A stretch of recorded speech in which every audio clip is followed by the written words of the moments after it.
잠언 25장 1절로 봉독하도록 하겠습니다. 이것도 솔로몬의 잠언이요 유다왕 히스기야의 신하들이 편집한 것이니라. 이를 숨기는 것은 하나님의 영화요 이를 살피는 것은 왕의 영화니라. 하늘의 높음과 땅의 깊음 같이 왕의 마음은 헤아릴 수 없느니라. 아멘. 우선 3절까지 봉독해 드렸습니다. 25장부터는 약간의 성격이 달라 보이는 느낌이 듭니다. 왜 그러냐면 이 솔로몬이 기록을 했지만은 여기에 히스기야의 신하들이 편집했다라고 밝히고 있습니다. 편집하면서 약간의 어떤 느낌은 조금 다른 것 같은데 그렇다고 이걸 또 오해하시면 안 됩니다.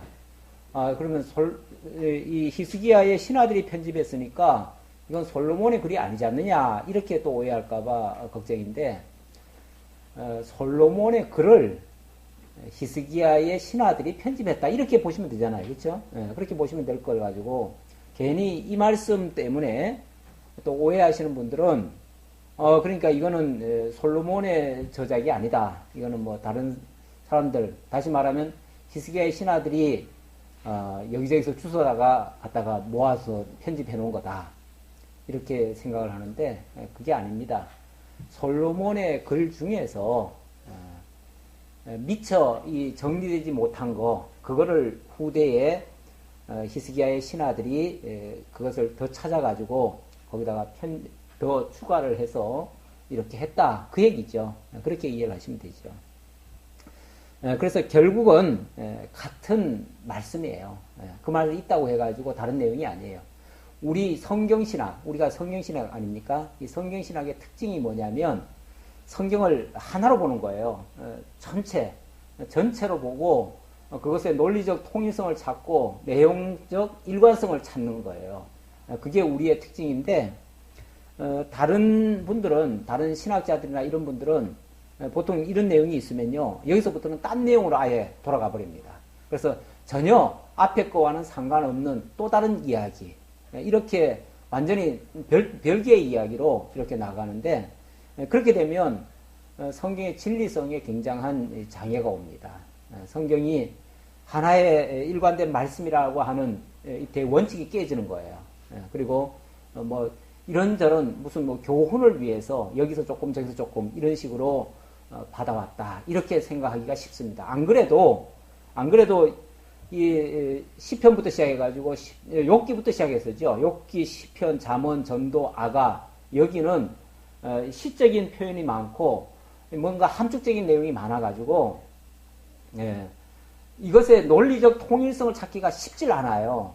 굉장히 그래가지고 대부분 일종의 그 어떤 문학 작품이다 이 정도로 생각하는 사람들이 많아요. 문학 작품이고 그것은 어떤 생활의 교훈, 삶의 어떤 교훈, 어떤 지혜 뭐 이런 쪽으로 접근을 해가지고 거기에 어떤 교훈을 주기 위한 말씀이다. 그래서 뭐 욥기 같은 경우는 완전히 이건 뭐 그냥 문학 작품이라고 해가지고 하나의 옛날 무슨 소설같이 생각을 하고 이 또 뭐 아가서 같은 것도 마찬가지고 그건 완전히 무슨 뭐 희곡으로 생각해가지고 완전히 그거는 무슨 지어낸 어떤 연극을 위한 뭐 지어낸 무슨 이야기처럼 그렇게 또 받아들이기도 하고 이 잠언 같은 것도 아주 뭐 좋은 말씀 그냥 여기저기서 왜 우리 그런 거 있잖아요. 그 명언 같은 거 모아놓은 거 있잖아요. 명언 모아놓은 그런 책으로 오해할 가능성이 많고 여기 특히 히스기야의 신하들이 편집했다 이 말 때문에 더욱 그렇게 오해할 가능성이 많은데 다시 한번 말씀드리지만 절대 그런 거 아니다. 절대 이렇게 뭐 짜집기 해가지고 여기저기서 갖다 주워 모아놓은 책이 아니고 역시 솔로몬의 말이고 솔로몬이 정말 아들에게 그 지혜의 말씀을 전해준 건데 그것을 나중에 히스기야의 신하들이 다시 그것을 편집해서 같이 추가해서 넣은 것이다. 이렇게 보시면 되겠습니다. 자, 그러면은 지금까지 말한 것에 따라서 뭐 달리 해석할 거 없고요. 그대로 이어서 해석을 합니다. 그 말을 하기 위해서 제가 이렇게 말씀드리고요. 자, 이제 본론 얘기하는데요. 이를 숨기는 것은 여호와의 하나님의 영화요. 이를 살피는 것은 왕의 영화니라. 이를 숨기는 것은 하나님의 영화다. 하나님께서는요, 당신이 하시는 일을, 당신의 영광을 어찌 보면 좀 숨기셨어요.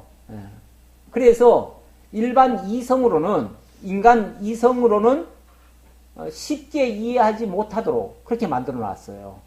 그럼 왜 그러냐면, 모든 사람들에게 다 알게 하시는 것이 아니고, 당신의 택한 백성들에게만 알게 하려고, 선별적으로 깨닫게 하시려고 사실은 그렇게 하신 거예요.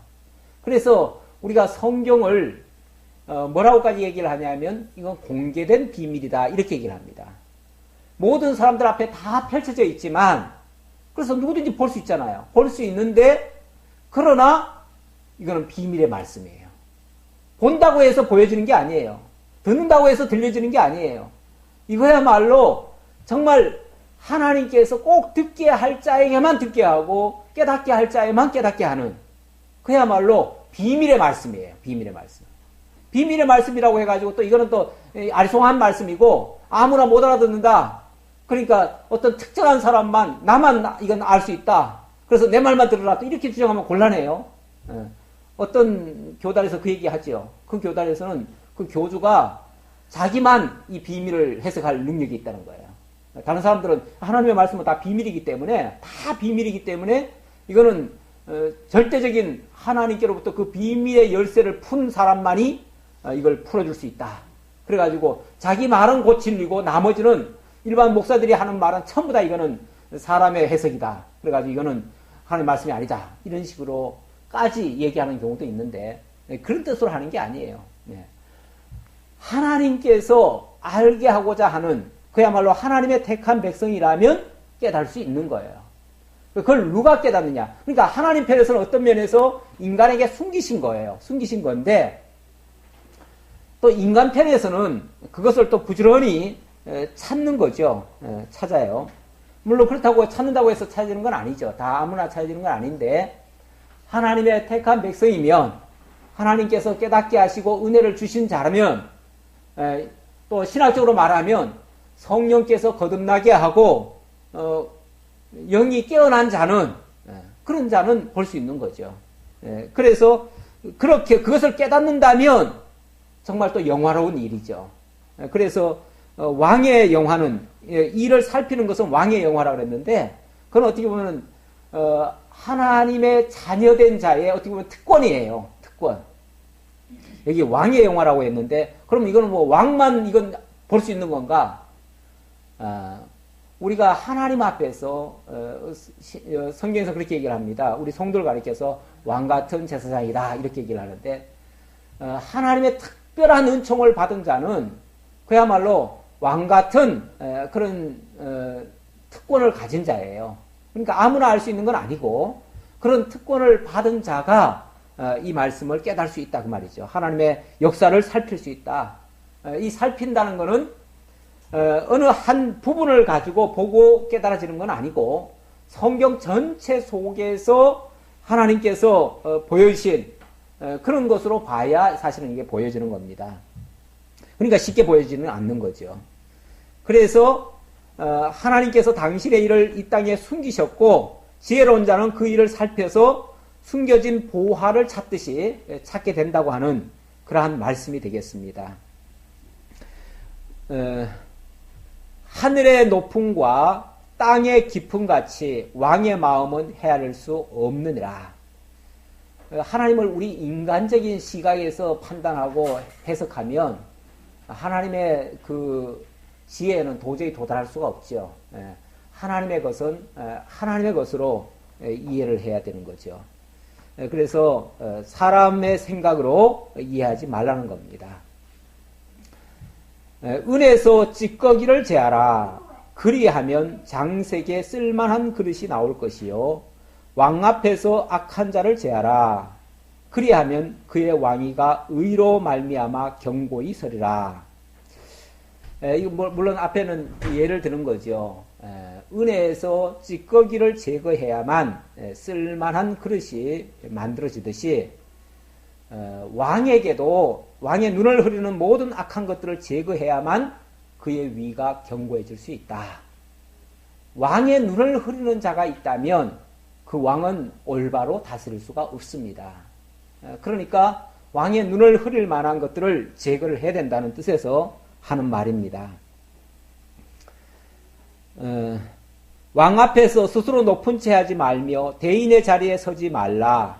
이는 사람이 내게 이리로 올라오라고 말하는 것이 내 눈에 보이는 귀인 앞에서 저리로 내려가라고 말하는 것보다 나음이니라. 만약에 왕 앞에서 스스로 잘난 채, 높은 채 하는 자가 있거나 대인의 자리에 서려고 하는 자가 있다면 그런 사람은 매우 조심해야 된다. 이런 얘기예요. 마치 은혜에서 찌기를 제거해야만 쓸만한 그릇이 만들어지듯이 왕 앞에 설 자도 그런 어떤 잘못된 모습이 있어서는 안 된다는 얘기예요. 진짜 필요한 일꾼이라면 자기를 막 내세워가지고 자기를 스스로 잘난 체하고 높은 체하고 이런 자라면은 오히려 자격이 없다는 얘기예요. 근데 요즘 시대가 어떤 시대입니까? 요즘은 자기 PR 시대예요. 자기를 내세우지 않으면 아무도 안 알아준대요. 그래서 자기의 모든 성과도 때로는 막 부풀리기도 하고 자기의 업적, 자기의 모든 그런 것들을 막 쌓아가지고 스펙을 쌓아가지고 그 스펙을 자랑하는 그런 시대입니다. 그래야 알아준다고 생각을 해요. 그런데 스스로를 그렇게 그러니까 지혜로운 자라면은 그런 사람을 오히려 주의하라는 얘기예요. 그러면서 여기 이렇게 표현을 합니다. 대인의 스스로 높은 채 말고 대인의 자리에 서지 말라. 이는 사람이 내게 이리로 올라오라고 말하는 것이 내 눈에 보이는 귀인 앞에서 저리로 내려가라고 말하는 것보다 낫다. 무슨 얘기냐면 왕의 입장에서 객관적으로 판단하고 분석해가지고 저 사람이 정말 쓸만하구나라고 해서 그 사람 보고 이렇게 올라와라. 그래서 나를 도와줘라. 내 신하가 되라. 이러면은 그 사람이 진짜 쓸만한 일꾼이 되지만 그렇지 않고 막 자기를 자랑하고 자기를 드높여가지고 눈에 띄어가지고 지발로 기어 올라왔어요. 그런데 왕 입장에서 봤을 때 저건 아닌데 저 잘못됐는데 라고 너는 저 아래로 내려가라. 그러면 얼마나 부끄럽냐 그 말이죠. 그래가지고는 제대로 픽업되는 게 아니다. 그 얘기예요. 그러니까 왕을 모셔서 함께 다스릴 자로 세움을 입을 자는 왕이 선택해야 된다. 한마디로 말하면 그 얘기죠. 예수님께서도 그런 비유 비슷하게 하셨죠. 예수님께서도 뭐라고 그랬나요? 잔치 자리에 상석에 앉지 말아라. 상석에 앉는다는 것은 자기가 잘났다는 것을 보이려고 지금 남보다 더 윗자리에 올라앉은 거 아닙니까? 그런데 만약에 그랬다가 네가 왜 여기 있느냐? 너 저 아래로 내려가라. 그러면 얼마나 부끄럽겠느냐? 그리고 내려가서 그 사람은 다시는 쳐다도 안 보겠죠. 저 사람은 아주 안 될 사람이다. 못 쓸 사람이다. 이렇게 낙인을 찍혀버리잖아요. 그러면 그 사람은 완전히 끝장나는 거예요. 그런데 저 말석에 있다가도 그 주인이 당신 이리 올라오시라고. 당신이 내 곁에 와서 함께 우리 잔치 즐기자고. 이렇게 만약에 한다면은 그 사람이야말로 모든 사람이 우러러보면서 그 사람이 정말 위대하다는 것을 알고 높일 거 아니냐. 그 얘기죠. 지금 요 말을 정리를 하면 종합하면 바로 그런 뜻입니다. 하나님께 쓰임 받을 자는 자기가 막 나서서 이렇게 하는 게 아니고 하나님께서 결국은 불러서 세워서 쓰신다는 얘기예요. 그런 자가 정말 보화 같은 자고 하나님의 쓰시기에 합당한 자고 그 다스림에 적합한 자라는 얘기예요. 특히 우리 하나님의 일, 교회의 일은 더더욱 그렇죠. 우리 스스로를 막 내세워가지고 되어지는 것은 없습니다. 오히려 그래봤자 실수밖에 안 나오지요. 그런데 하나님께서 우리를 불러서 당신이 정말 원하시면 우리를 선한 일에 사용하실 겁니다. 그렇게 되어지면 그때는 모든 하는 일들이 사람들로부터도 존경을 받고 하나님께로부터도 인정을 받고 그렇게 하는 일이야말로 진짜 효과적인 일이 될 것이다. 그래서 우리가 하나님의 일을 한다고 해서 막 내가 나서서 하는 게 아니고 하나님의 부르심을 입는 것이 매우 중요하다. 이런 뜻입니다. 자, 그 다음 8절로부터 19절까지 다툼이 있을 때 주의할 자세와 경우에 합당한 말에 대해서 이야기를 합니다. 다 결국은 지혜롭게 다스리라는 뜻에서 하는 말이에요. 너는 서둘러 나가서 다투지 말라. 마침내 내가 이웃에게서 욕을 보게 될 때에 내가 어찌할 줄을 알지 못할까 두려우니라. 너는 이웃과 다투거든 변론만 하고 남의 은밀한 일은 누설하지 말라. 듣는 자가 너를 꾸짖을 터이요 또 내게 대한 악평이 내게서 떠나지 아니할까 두려우니라. 우리가 세상을 사노라면 종종 원하지 않은 분쟁에 휘말릴 때가 있습니다. 그런데 대부분 그 싸움의 발달을 보면 사실 어이없는 일들이죠. 별거 아니에요, 사실은.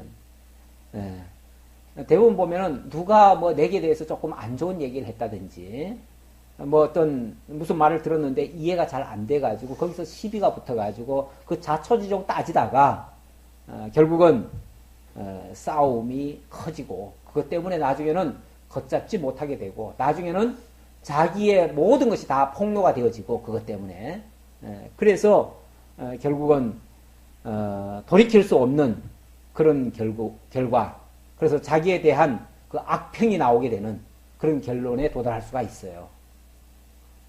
사람 가는 거 한순간이더라고요. 요즘 보니까 뭐 어떤 국회의원도 뭐 무슨 대리기사하고 뭐 언쟁 조금 하다가 사실은 좋은 뜻에서 한 거 아니겠어요? 왜냐하면 유가족들 돌봐주고 뭐 감싸주고 그들 위로하고 그들과 같이 어려운 일에 동행하고 이러다가 뭐 대리기사하고 그냥 이야기 좀 주고받고 해가지고 좋게 보려면 그렇습니다. 또 나쁘게 볼 수도 있고요. 어쨌든 자기 딴에는 내가 이렇게 국회의원이다. 그러니까 뭐 우리가 그렇게 저거 할 필요 있겠느냐 이런 식으로 명함을 줘가면서 좋게 얘기를 했는데 갑자기 그걸 다른 사람이 이걸 확 뺏어 가지고는 이걸 인터넷에 올리겠다. 그러니까 그걸 뭐 막겠다고 저거 도로 내놓으라고 그러다가 이제 시비가 붙어가지고 결국은 막 치고받고 싸우는 일이 발생했는데 결과는 어떻게 됐죠? 엄청난 이제 악평이 일어났어요. 이제 그 사람에게는 영영 그 악평이 떠나지 아니할 겁니다, 이제. 그렇죠? 결과적으로 이렇게 됐어요.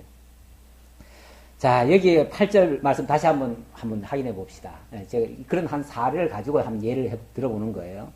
너는 서둘러 나가서 다투지 말라. 마침내 내가 이웃에게 욕을 보게 될 때 내가 어찌할 줄을 알지 못할까 두려우니라. 우리가 무슨 자초지종을 충분히 다 듣기 전에 갑자기 흥분하거나 또 막 뭐 참지 못하거나 이렇게 하면은 막 급히 나가가지고 멱살을 잡거나 뭘 할 수 있죠. 그렇게 되어지면 이거는 뭐 이유 불문하고 결과는 모든 악평을 다 뒤집어 쓰게 됩니다. 그거 어떻게 풀 수가 없어요. 어떻게 풀어지질 않아요. 근데 좀 풀려고도 해봤겠죠. 근데 풀려고 하면 더 얽힙니다. 점점 더 커져요. 한마디 변명하죠. 사과하죠. 사과와 변명이 일을 더 크게 만듭니다. 이미 그르쳤기 때문에 이미 시작이 잘못됐기 때문에 모든 게 다 그냥 곡해돼서 들립니다. 그럴 때는요. 가장 좋은 방법이 그냥 가만히 있는 거예요. 죽여라. 그리고 가만히 있는 거예요. 죽여도 그래 나는 죽을 짓 했으니까 죽겠다. 그리고 그냥 가만히 있는 거예요. 거기에 무슨 이런 방법 쓰고 저런 방법 쓰고 아니다 그러고 기다 그러고 이렇게 얘기하면 점점 더 꼬입니다. 일은 안 되는 거예요. 너는 이웃과 다투거든 변론만 하고 남의 은밀한 일은 누설하지 말라. 물론 뭐 억울하면 한마디 변명은 할 수 있겠죠. 변명할 수 있겠지만 그렇다고 해가지고 상대방의 약점을 이야기한다든지 상대방에게 마치 책임이 있는 것처럼 얘기를 하면 그게 뭐가 돼요? 오히려 더 비겁하고 더 악하고 더 나쁜 것처럼 이런 결론이 나와요. 그럼 결국은 그것도 안 된다는 거죠. 듣는 자가 너를 꾸짖을 터이요 또 내게 대한 악평이 내게서 떠나지 아니할까 두려우니라. 그래서 한순간에 가버립니다. 돌이킬 수가 없어요. 나중에 뭘로 회복이 됩니까? 회복 안 돼요. 어찌 보면 그 판에서 정치판에서 완전히 매장이 당하는 거예요. 예, 이렇게 된다는 거죠. 예, 신하가 될 자도 만약에 이런 자가 있다면 신하 되기에 합당치 않습니다. 다스릴 자가 만약에 이렇게 된다면 합당치 않습니다. 예, 그거는 아주 큰 결격 사유가 될 수 있습니다. 경우에 합당한 말은 아로 새긴 은쟁반의 금사관이라. 예. 슬기로운 자의 책망은 청종하는 귀의 금고리와 정금 장식이니라. 충성된 사자는 그를 보낸 이에게 마치 추수하는 날의 얼음 냉수 같아서 능히 그 주인의 마음을 시원하게 하느니라. 예, 경우에 합당한 말을 한다. 참 이게 쉬운 말이 아니죠. 우리가 말은 좋아가지고 우리가 경우에 합당한 말을 해야겠지요. 예, 경우에 합당한 말만 하면은 최고입니다. 그렇게 말할 수 있으면 모든 문제를 다 해결할 수 있습니다.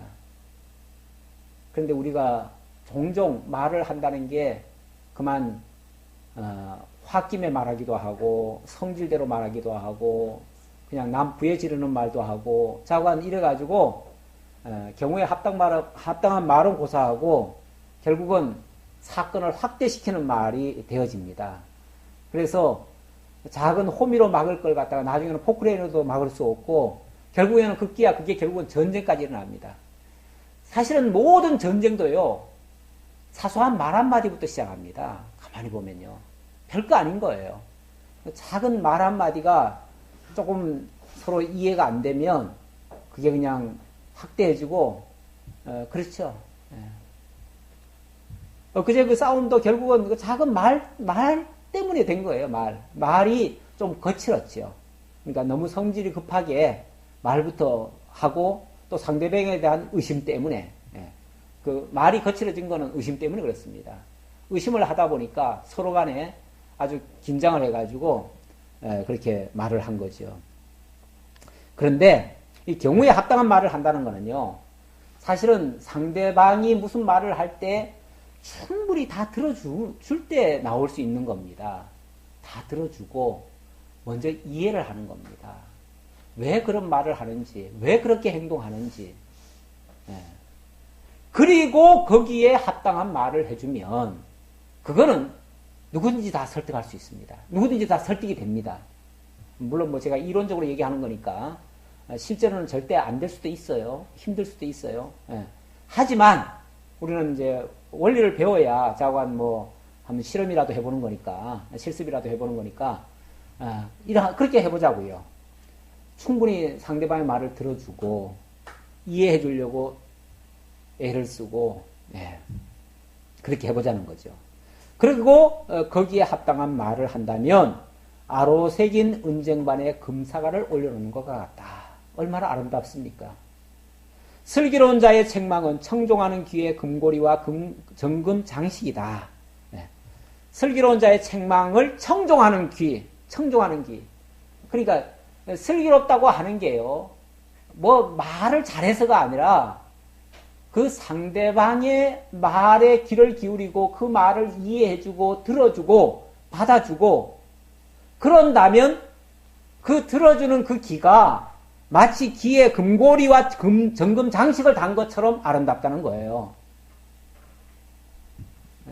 결국은 작은 말다툼이라고 하는 것도 결국은 상대방의 말을 잘 안 듣고 또 내 마음대로 생각하고 내 마음대로 판단하고 또 뭐 급하게 자초지종 들어보지도 않고 그냥 급하게 내 말을 막 내뱉고 여기서부터 시작하는 거죠.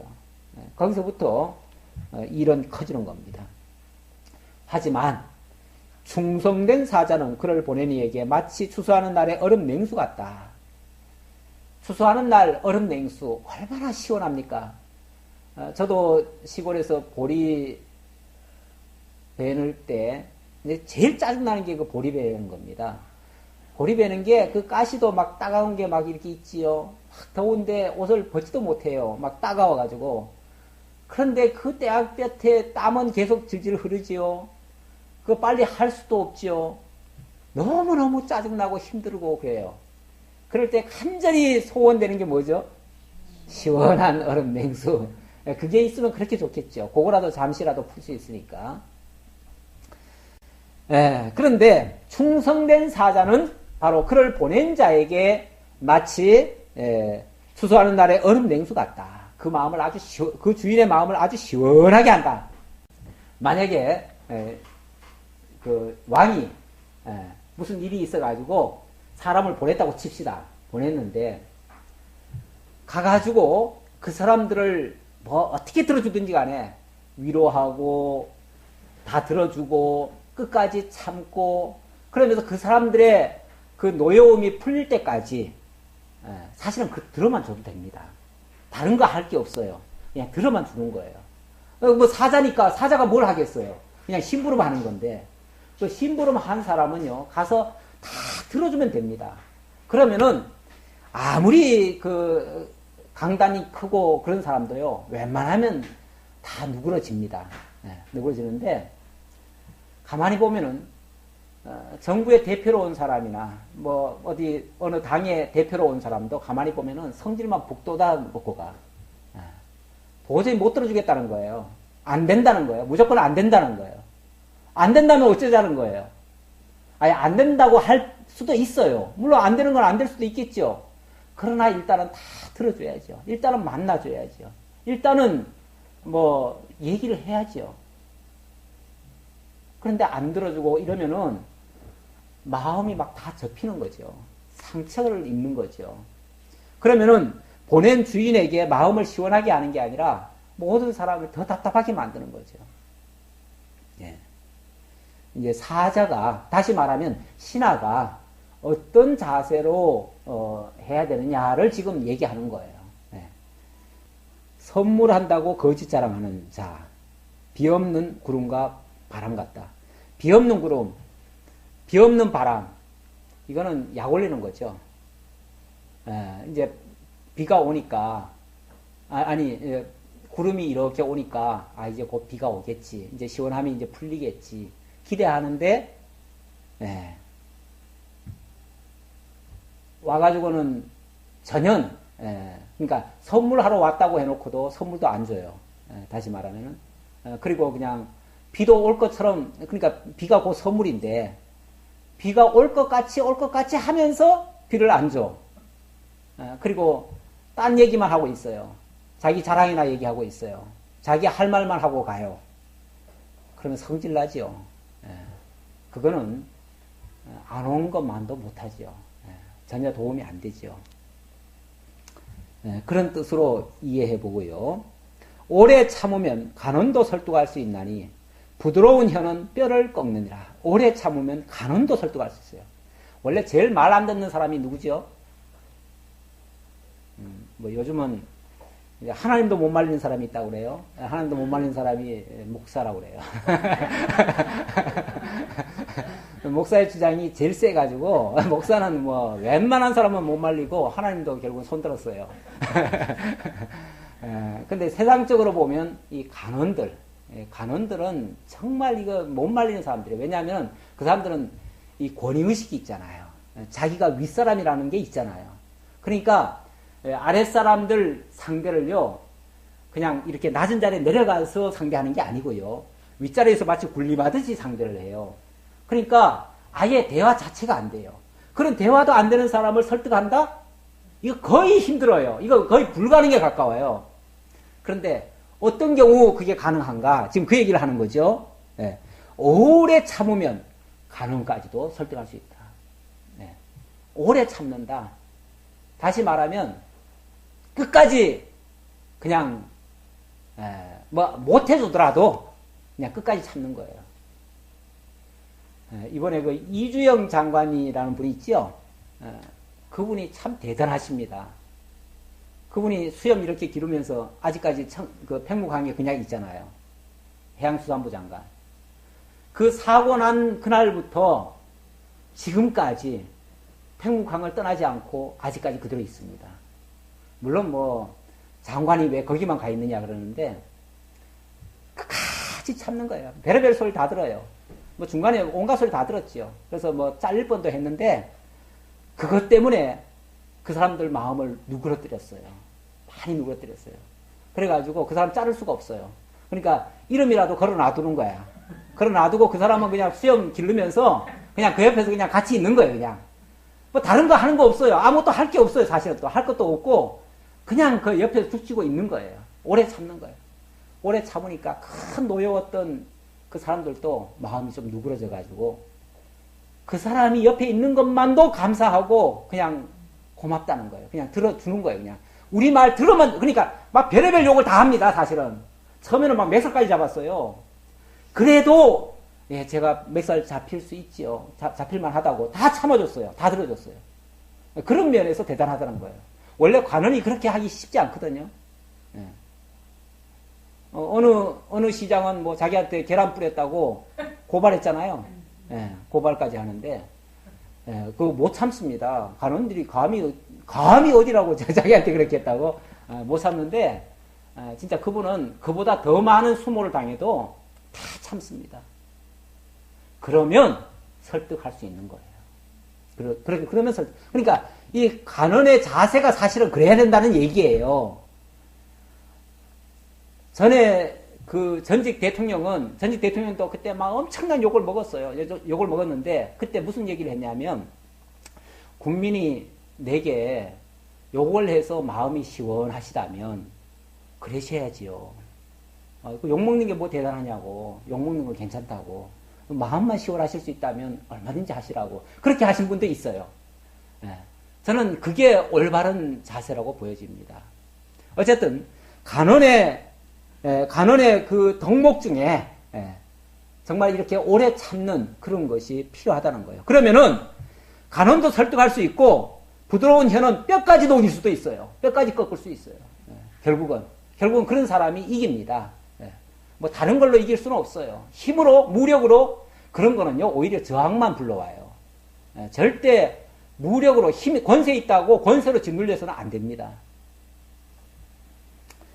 너는 꿀을 보거든 족하리만큼 먹으라. 과식함으로 토할까 두려우니라. 아무리 좋은 것이라도 너무 지나치게 취하는 것은 옳지 않다는 거예요. 그러면 반드시 뒤탈이 납니다. 이 권세도요, 사실은 너무 과분하게 받으면 그게 화가 됩니다.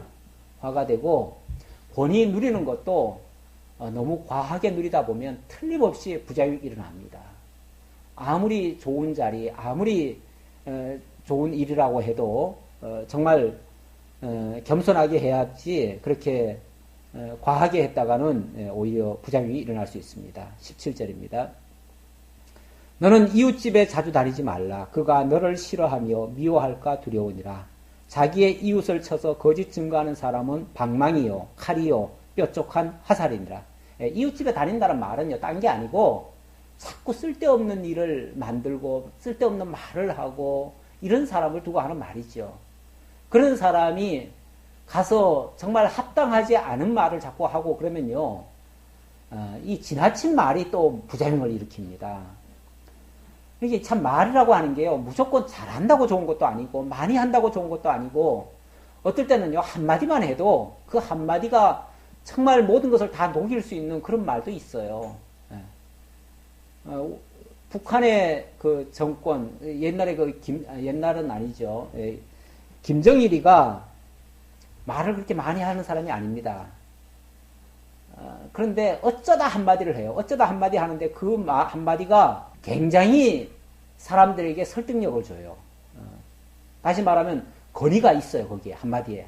그 한마디가 뭐냐면 그냥 손 들고 영광 있으라. 그 말 한마디예요. 다른 거 하나도 없어요. 그 사람 연설 아무것도 없습니다. 그냥 그 한마디예요. 그 한마디인데 그 한마디에 사람들이 막 껍벅 죽지요. 물론 뭐 그 정권은 그러니까 그렇겠지만 많은 말이 사람을 설득하는 건 아니다라는 측면에서 하는 말이에요. 그리고 말을 많이 하다 보면 또 쓸데없는 말을 또 하게 되고 그래서 오히려 사람이 좋은 말, 쓸데있는 말은요 많이 해도 그것이 다 남는 게 아닙니다. 그렇죠? 그거 다 남는 게 아니고 쓸데없는 말은 어쩌다가 한 번 나왔는데 그거는 그냥 우리 가슴에 콱 들이박히죠. 그래가지고 그거는 절대 안 잊어먹죠. 그러니까 10마디 좋은 말 한마디, 10마디 하고 한마디 나쁜 말을 했을 뿐인데 10마디 좋은 말 한 거는 하나도 기억이 안 나고 한마디 나쁜 말이 그냥 콱 와닿아가지고 아주 몹쓸 사람이 돼버리죠. 그러니 정말 말이라고 하는 게 심사숙고를 해야 됩니다. 이 말이 상대방에게 유익할지 해로울지 또 상대방을 도움을 줄지 피해를 줄지 상대방 가슴에 칼을 꽂을지 아니면 상처를 낫게 할지 그걸 정말 헤아려 가면서 얘기를 해야 되는데 그 말이 쉽지를 않습니다. 그래서 좀 더 지혜로워야 할 필요가 있는 거죠. 지금 여기 만약에 자기의 이웃을 쳐서 거짓 증거하는 사람이 있다면 그 사람의 말은 뭐라고요? 방망이요, 칼이요, 뾰족한 화살입니다. 얼마나 사람을 괴롭히고 결국은 죽게 하는 방망이로 치면 죽지요. 그렇게 하는 말이 될 수도 있다는 겁니다. 환난 날에 진실하지 못한 자를 의뢰하는 것은 부러진 이와 위골된 발 같으니라. 부러진 이, 위골된 발 아무짝에도 못 쓰죠. 오히려 걸리적거리죠. 그런 것은 없는 것만도 못할 수도 있어요. 그런데 환난 날에 진실하지 못한 자라면 바로 그런 자와 같다. 그런 사람을 의지했다가는 오히려 환난을 피하는 게 아니라 환난을 더 당하지요. 무슨 문제 하나 불거져가지고 그 문제 좀 해결하라고 사람을 보내놨더니 오히려 들쑤셔가지고 더 문제를 커지게 만드는 그런 경우도 생기죠. 그러니까 이 왕이 사실은 혼자 다스리는 게 아닙니다. 왕이 뭐 어떻게 나라를 다 혼자 다스리겠어요. 당연히 사람을 써가지고 그 사람을 통해서 백성을 다스려가는데 정말 성질 급하고 뭐 말 막 함부로 거칠게 하고 또 행동 좀 이렇게 침착하지 못한 사람 만약에 썼다가는 그 사람을 통해서 왕의 마음이 시원하고 편하고 또 안전하게 백성을 다스리는 게 아니라 그 사람 보내놓고 안절부절이에요. 저놈이 가가지고 또 무슨 사고 치고 오지 않을까? 일을 더 그르치지 않을까? 모든 걸 다 망가뜨리지 않을까? 실제로 가가지고 부해나 지르고 오고 이런 경우도 있어요. 그래가지고 해결을 하는 게 아니라 계속 그냥 일이 더 꼬이는 거죠. 이런 경우 이거는 정말 백성을 잘 못 다스리는 겁니다. 거기에 대한 모든 책임은 최종적으로 누구에게 갑니까? 왕에게 가요.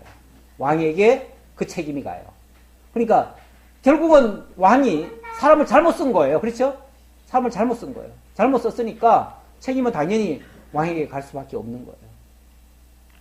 그러니까 결국은 정말 합당한 사람, 지혜로운 사람, 결국 지혜로운 사람을 찾아야 돼요. 지혜로운 사람을 찾아야 되는데 미련한 자, 어리석은 자, 이런 자를 만약에 세워놓으면 완전히 엉망진창이 되는 거죠. 한마디로. 거기다가 권위나 부리려고 하고 이런 사람 세워놓으면 진짜 골치 아픕니다. 20절입니다. 20절로부터 28절까지 정적을 대하는 태도와 자기 마음을 제어하는 방법입니다. 마음이 상한 자에게 노래하는 것은 추운 날에 옷을 벗은 것 같고 소다 위에 식초를 부은 같으니라.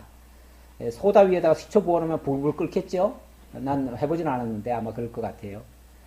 그거는 그냥 불난 집에 부채질 하는 꼴이에요. 그래서 마음이 상한 자에게, 그러니까 쉽게 말하면 왕이 어떤 백성 중에 마음이 상한 자가 있어요. 그래서 그를 위로하라고 사람을 보내놨는데 가가지고 그냥 지 노래만 하고 있어요. 지 자랑만 하고 있고, 지 할 말만 하고 있어요. 그러면은 이거는 부해를 지르는 거죠. 그렇게 해가지고는 해결이 안 됩니다. 그럼 어떻게 해결해야 되는가? 그 반대로 해야 돼요. 그 반대로. 설령 그가 원수라 할지라도 내 21절 내 원수가 배고파 하거든 음식을 먹이고 목말라 하거든 물을 마시게 하라. 일단은 뭐부터 하라고요? 일단은 좀 필요한 것부터 좀 채워줘요. 가가지고 군말하지 말고 뭐 어떻게 하지 말고 일단은 뭐 불편한 거 없냐고 뭐 좀 해드릴까요? 그래가지고 우선 자리라도 만약에 길거리에 있으면 좀 천막이라도 하나 쳐주고 어디 잠자리가 불편하면 불이라도 좀 떼주고 우선 먹을 거라도 밥이라도 우선 먹고 보자고 밥 굶고 있으면 우선 밥이라도 좀 먹도록 좀 뭘 좀 해주고 그리고 나면요 천하 없는 사람도 아무리 강자라도요 마음이 누글누글해집니다. 누글누글해질 때 그때 얘기하면 되잖아요. 그렇죠? 그때 얘기해도 얘기는요 말부터 꺼내는 게 아닙니다. 원래 우리가 누구하고 협상을 할 때도요 말부터 먼저 하는 거 아니에요. 제일 처음에는 우선 차 한잔 하자고 그러잖아요. 그렇죠? 우리가 뭐 대화할 때도 제일 먼저 하는 게 뭐예요? 우선 차 한잔 하자. 아니면 우리 밥이라도 먹고 하자. 우선 밥이라도 먹어야죠. 금강산도 19개인데 우리 밥부터 먹읍시다. 뭐 이렇게 얘기하잖아요. 그러니까 무슨 나중에 속이 보이죠. 제가 나중에 나 구워 삶으려고 저러는 거 아닌가 싶어도 일단은 사람이요. 우선 냉수라도 한 그릇 먹고 뭐 자관 뭐라도 이렇게 먹고 나면요. 그 다음에는 말이 좀 부드러워집니다. 말이 부드러워지면 오해했던 마음들이 조금씩 풀어져요. 그렇게 되어지면 그 다음에는요. 이제 본론에 들어갈 수 있어요. 좀 더 심각한 얘기도 할 수 있어요. 그러면은 그 전까지는 무조건 배척을 하다가 그 다음에는 이제 이해를 하는 수준으로 바뀌어져 갑니다. 그래서 차라리 원수라 할지라도 뭐부터 하라고요? 우선 배고파 하거든 음식부터 먹이고 목말라 하거든 물부터 마시게 하라. 그러면 그리하는 것은 핀 수철 그의 머리에 놓는 것과 일반이요 여호와께서 내게 갚아 주시리라. 그러면요 그 상대방의 마음이 누글누글 녹아져요. 마치 머리에다가 숯불 올려놓는 것처럼 물에 숯불 올려놓으면 벌겋게 다나요? 아니면 더 열받나요? 여기는 이제 그런 의미로 얘기한 건 아니고 일단은 상대방으로 하여금 이제 뭔가 좀 화색이 돌도록 이렇게 하는 것과 같다는 얘기로 이해할 수 있습니다. 그렇게 되어지면 여호와께서 내게 갚아주시리라. 어찌 보면 그 원수한테 밥 내주는 거 먹을 거 마실 거 주는 거 쉽지 않습니다. 쉽지 않은 것을 했을 때 거기에 대한 보상을 하나님이 해주신다는 얘기 아닙니까? 그렇죠? 다시 말하면 그 문제를 해결할 수 있도록 해준다 그 얘기예요. 결론적으로는 결국 상대방의 마음을 녹여서라도 아니면 숯불을 머리에 얹어서라도 그 상대방이 결국은 굴복하게 만든다 그 얘기죠. 내가 상대방을 강제로 꺾어야 되겠다 하고서 그냥 강제로 칼을 들이대고 들어 안 들어 이렇게 하면은 그거는 오히려 더 반발하는 거예요. 그거는 절대 옳은 방법이 아니에요. 그건 협상의 자세가 아니에요. 북풍이 비를 일으킨 같이 참소하는 혀는 사람의 얼굴에 분을 일으키느니라. 그런데 반대로 만약에 북풍이 불듯이 만약에 그를 참소한다는 말은 막 이렇게 막 속이는 말 가지고 상대방을 어떻게 했는지 막 혀로 막 녹여가지고 상대방을 설득시키려고 하는 말, 뭐 사바사바 하는 말 있잖아요. 그런 게 다 참소한다고 그래요. 참소한다. 그런데 이 참소하는 혀는 어쨌든 그 말을 많이 해가지고 상대방을 어떻게 해서든지 설득시키려고 지금 말하는 거 아니겠어요? 근데 그런 말은요, 상대방을 오히려 진짜 불난집에 부채질하는 꼴이에요. 북풍이 비를 일으키는 것처럼 오히려 상대방으로 하여금 더 격동을 받게 하는 거예요. 그래서 그 사람의 얼굴에다가 분을 일으킨대요. 그러면 뭐가 되겠어요? 일 끝난 거지요. 안 되는 거죠. 한마디로 협상 끝. 더 이상은 대화 단절. 모든 거 다 끝장난 거예요. 24절입니다. 다투는 여인과 함께 큰 집에서 사는 것보다 움막에서 혼자 사는 것이 나으니라. 다투는 여인이란 말은 참 말이 안 맞고 대화가 안 되고 참 고집불통이고 자기 하고 싶은 대로 하고 이런 사람을 두고 하는 얘기겠죠. 참 그런 사람 부려먹기도 힘들고요. 그런 사람하고 같이 일한다는 거 너무너무 힘든 거예요. 차라리 그런 사람하고 같이 일할 바에는 차라리 혼자 하는 게 나아. 혼자. 그래서 그런 사람과 큰 집에서 같이 사는 것보다는 움막에서 혼자 사는 것이 낫대요. 그래서 결국 마음에 맞지 않는 사람 또는 어떤 사상과 철학이 맞지 않는 사람과는 같이 일할 수가 없다는 얘기예요. 한마디로 말하면. 먼 땅에서 오는 좋은 기별은 목마른 사람에게 냉수와 같으니라. 먼 땅에서 오는 좋은 기별.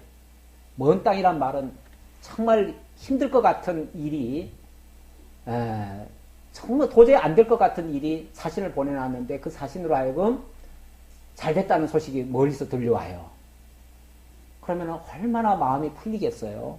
얼마나 이제 마음이 놓이겠어요.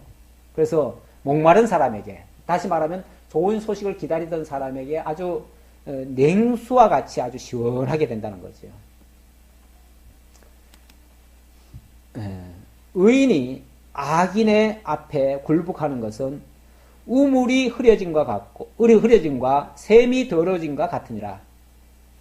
우리가 뭐 이런 말을 잘못하면은 그럼 뭐 상대방한테 악인한테 가서 또 뭐 무조건 굴복하라는 얘기인가? 무조건 뭐 가서 빌으라는 얘기인가? 내 걸 다 포기하라는 얘기인가? 그런 건 아니죠. 진리를 포기하거나 정의를 버리거나 이러면 안 되는 거죠. 협상한다고 해가지고 무조건 굴복하라는 얘기는 아니에요.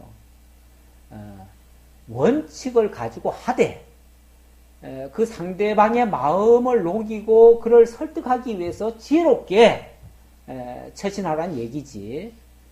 그리고 정말 불필요한 말 하지 말고 쓸만한 하고 정말 그 상대방을 위하는 것처럼 이렇게 하라는 거지. 그렇다고 양보하라는 얘기가 아니에요. 진리 양보해서는 안 돼요.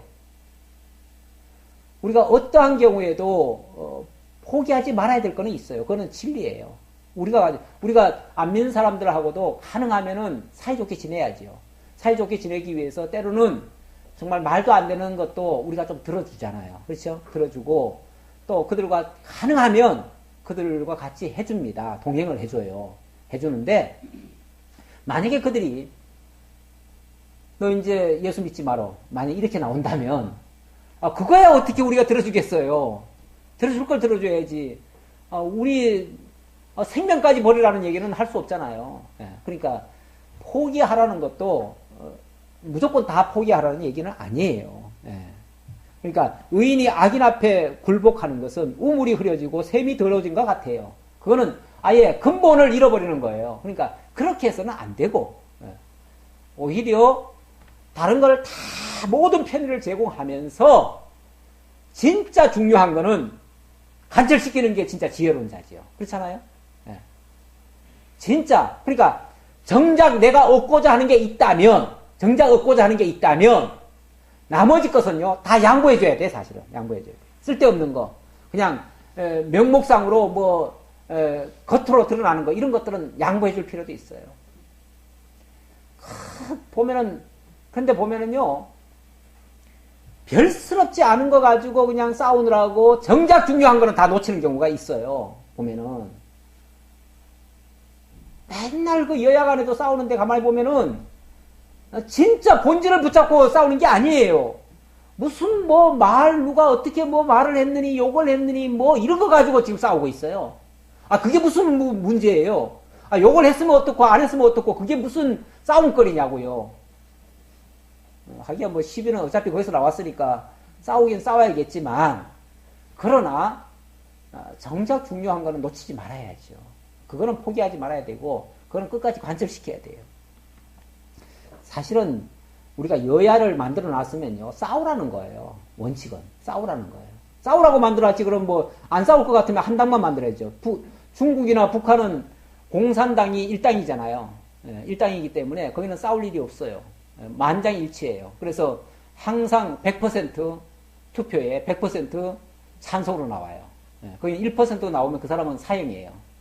그렇기 때문에 1%도 반대가 없어요. 그렇게 하려면 한 당만 찍어주셔야 돼. 절대 두 당 만들어 놓으면 안 돼요. 근데 그렇게 되면 이제 독재가 되는 거죠. 독재가 되는 건데, 어차피 양당으로 만들어 놨다는 거는 싸우라는 거예요. 싸우는데 우리가 직접 싸우기는 힘들잖아요. 그러니까 우리 대신 싸워달라고 보내놓은 거예요. 그러니까 치열하게 싸워야 돼요. 싸우는 게 잘못된 게 아닙니다. 우리는 뭐 맨날 저놈들은 맨날 먹고 싸우는 게 일이야 그러는데, 싸우는 게 일이에요. 원래 싸우려고 거기 간 거예요. 우리 대신 싸우라고. 그러니까 그런 건 욕하지 마시고, 다만 쓸데없는 거 가지고 싸우는 거는 정말 꼴불견이에요. 정말 중요한 걸 붙들고 싸워야 돼요. 중요한 거. 절대 놓치지 말아야 될 가치. 그런 걸 위해서는 싸워야 돼요. 우리 신앙도 마찬가지입니다. 우리 신앙도 교회에서 가만히 보면은 정말 별거 아닌 거 가지고 시비가 붙어요. 정말 해도 되고 안 해도 되고 있어도 되고 그만 없어도 그만인 거. 그런 거 가지고 보면은 우리가 자꾸 시비가 붙는 경우가 있어요. 근데 그런 거는요, 교회에 아무런 유익도 안 되고 어느 누구에게도 유익이 안 돼요. 그런데 정말 우리가 지켜야 될 아주 소중한 가치가 있어요. 그거는 우리가 어떤 경우에도 양보해서는 안 될 부분이에요. 그러니까 차라리 다른 부분은 그냥 좀 손해봐요. 손해보고 좀 양보하고 다 하더라도 진짜 지켜야 될 거는 끝까지 지킬 수 있는 그런 옹거집 같은 것도 사실 좀 필요합니다.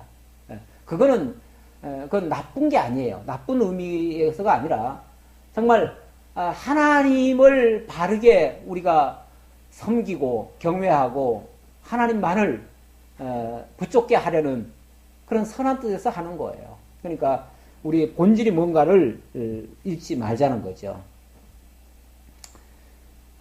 그 다음, 꿀을 많이 먹는 것이 좋지 못하고 자기의 영예를 구하는 것이 헛되니라.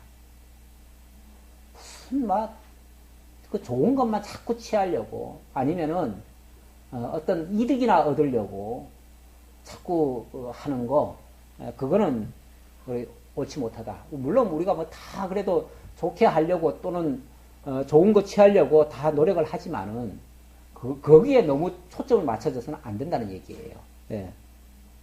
그리고 자기의 영예를 구하는 것은 헛되다. 자기의 영예.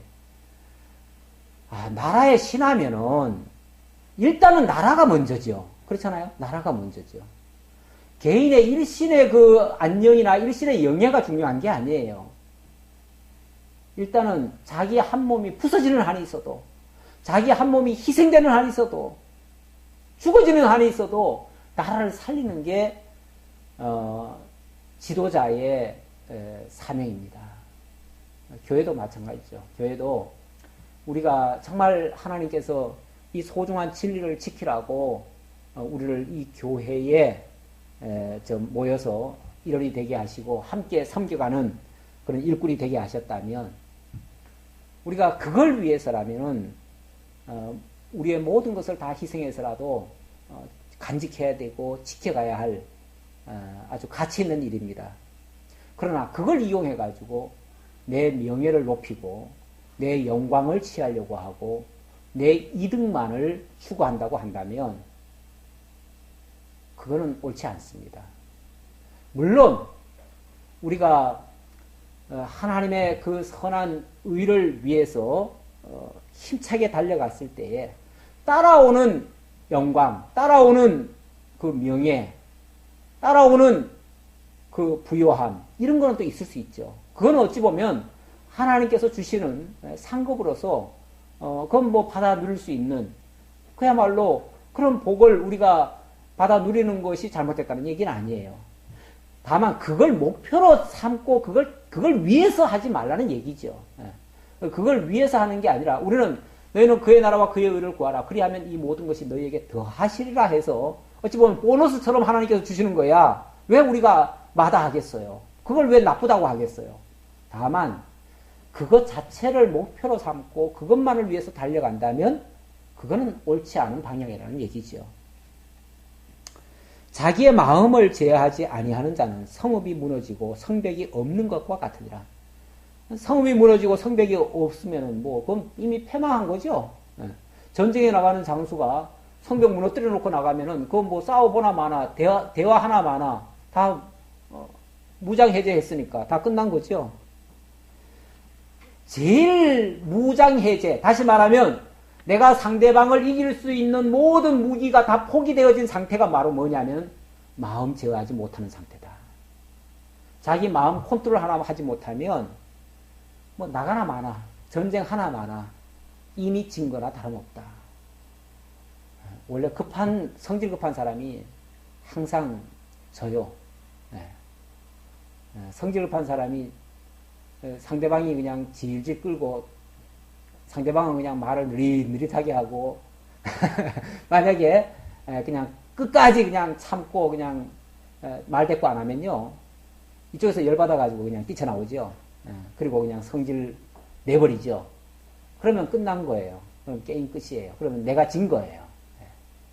그거는 마치 내 성문을 열어놓은 거랑 똑같아요. 그러니까 우리 남하고 얘기할 때에 내 말 너무 많이 하는 것도 안 좋고요. 또 상대방의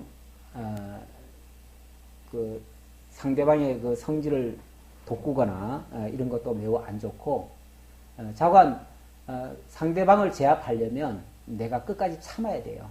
그 수밖에 없어요. 그리고 말은 일단은 하기보다는 듣기를 좀 먼저 하시고, 잘 듣고 그냥 이해하기만 해도 상대방은 굴복이 되어집니다. 어느 정도 굴복이 되어져요. 그때 꼭 필요한 말, 정말 정답 같은 얘기를 하면요, 상대방이 반박을 못합니다. 그렇지 않겠어요? 이치에 맞는 말인데. 그런데 그 말을, 예를 들어서 그 이치에 맞는 말을 처음에 다짜고짜 내가 성질 급해가지고 먼저 싹 끓여버렸다. 그러면요, 상대방은 이미 오해하고 있는 상태이기 때문에 내 말 듣기도 전에 무조건 네 말은 무조건 다 100% 틀렸어. 이렇게 나와요. 그러니까 내 말 안 들어요. 안 듣기 때문에 이미 그거는, 그렇게 얘기하는 거는 전략상 잘못했습니다. 전략상. 일단은 무조건 상대방이 급해서 자꾸 본론부터 얘기하라고 그래도 본론부터 얘기하지 말고 밥부터 먹자고 그래요. 밥부터 먹고, 그 다음에 차도 마시고, 급할 거 뭐 있냐고, 오늘 못하면 내일 하면 되지. 그러고, 아주 그냥 장기전을 벌이자고요. 그러면은 그 앞에 장사 없습니다. 다 무릎 꿇을 수밖에 없어요. 이쪽에서 벌써 느긋하게 나가기 시작하면요, 상대방은 초조해가지고 자기가 그냥 결국은 그럼 어떻게 했으면 좋겠어. 그리고 자기가 먼저 얘기 꺼내요. 그러면은 자기가 그냥 가이드라인도 자기가 정했다가 자기가 또 양보하고 여기까지 내가 내려갈게 하다가 자기가 나중에 나서는 내가 손들었어. 그리고 다 그냥 항복합니다. 진짜 잘하는 사람은 이렇게 하는 건데, 이런 신하를 곁에 둔 왕은 얼마나 행복하겠어요. 왜? 믿음직스럽잖아요. 그렇죠? 무슨 문제가 있어도 그런 사람 내보내면 다 해결하잖아요. 그러면은 아주 평안하게 나라를 다스릴 수 있겠죠. 이게 또 그냥 나오는 건 아니고요. 이게 하나님의 말씀에 정말 기초가 다져진 사람, 그걸로 정말 무장되어진 사람, 그런 사람이 실제 하나님의 지혜를 따라서, 그래서 어떤 사람은요, 무슨 말을 할 때도 정말 기도하면서 말하는 사람이 있어요. 심지어 설교하다가 기도하다가 하시는 분도 있죠. 설교하다가 중단하고 하나님 앞에 물어보고 기도하는 사람, 말하는 사람이 있죠. 너무 심각한데. 그만큼 신중하면 상대방은, 그러니까 이 대화 때는 그럴 필요가 있어요. 무슨 말을 할 때 정말 몇 번 생각하고 상대방 입장 헤아리고 상대방에게 상처 안 되게끔, 아무리 원수라 할지라도 어쨌든 내 파트너잖아요. 그렇죠? 내 대화 파트너잖아요. 내 상대잖아요. 상대는 인격적으로 대우를 해줘야 돼요. 일단은 대우를 해줘야 돼요. 아무리 원수라도. 우리나라 북한하고 대화할 때 보면 내가 진짜 답답해요. 어떨 때 보면은. 성질만 북돋우다가 그냥 서로 헤어지더라고요. 예. 그런데 진짜 서로 인정해줘야 돼요. 상대방의 그 입장, 그 처지, 그 형편. 그 사람들도 북한에서 내려와가지고 자기 말 못하고 그 북한에 지령받아가지고 얘기하려면 얼마나 힘들겠어요. 그것 좀 헤아려 줘야죠. 정말 힘드시죠. 이래가면서, 예, 그래가면서, 그냥 끝까지 다 들어줄 것처럼 얘기하면서, 그러면서 자기 할 말 끝까지 다 하면 최고죠. 예, 그렇게 하면 상대방 설득시키고 상대방도 꼼짝 못하고 결국은 따라올 수밖에 없는, 이렇게 하는 것이 진짜 설득입니다. 예, 자관 이런 지혜자들이 다 되어서 우리 교회도 정말 아름답게 세워져가는 하나님의 집이 되었으면 좋겠습니다. 아버지 하나님 감사합니다. 우리에게 항상 지혜롭게 하나님의 집을 다스려 가라고 일찍이 솔로몬을 통해서 아들에게 훈계한 말씀, 오늘 우리도 귀담아 들었습니다. 아버지 하나님, 지혜롭지 못하면 급한 마음에 정말 달려가듯이 말을 내뱉고 그렇게 해서 모든 일을 그르치는 이런 일도 많다고 했습니다. 아버지 하나님, 정말 아로새긴 은쟁반의 금구슬 같은 합당한 말, 정말 꼭 필요한 말, 상대방의 모든 것을 다 녹일 수 있는 말, 그런 말을 할 수 있는 참 지혜자들 다 될 수 있도록 인도하시고, 그렇게 해서 하나님의 집이 아름답게 발전되어져 갈 수 있도록 하나님 역사해 주옵소서. 함께 해 주심을 감사드리옵고 예수님의 이름으로 기도하옵나이다. 아멘.